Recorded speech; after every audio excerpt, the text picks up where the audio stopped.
I've read through your story a few times in depth, and one thing that I wanted to talk about, because obviously your mum was an addict, wasn't she?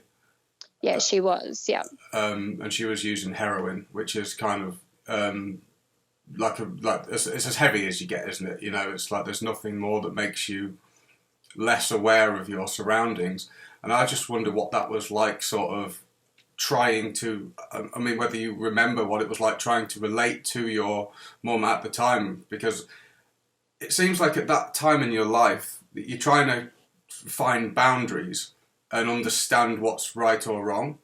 I mean, one of my parents is kind of like quite unstable in mood, like really quite unstable. So it was always quite kind of hard to you do something and try and figure out whether it's right or wrong, but you never get the same response twice, and it's quite confusing.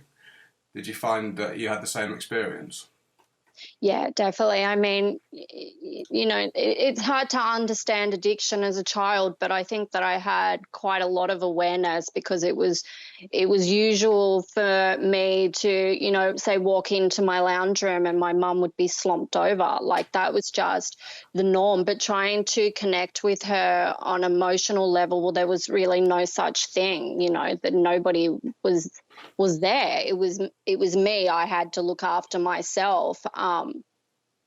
And so, it's hard to create a relationship with somebody who's, there one minute and not there the other, because, I spent a lot of time in and out of foster care. So trying to learn what a healthy relationship was, well, it just didn't exist, Yeah. and being able to connect with my mum just didn't happen. And, I think as a child, I really thought that it was me, that she wasn't around because I had done something wrong, or, I went to foster care because I was naughty, when it wasn't the case. She couldn't look after herself, let alone, another child. And once my sister left, well, that's when, child protection kicked in. So I think it's like a parent can be there present, but not present.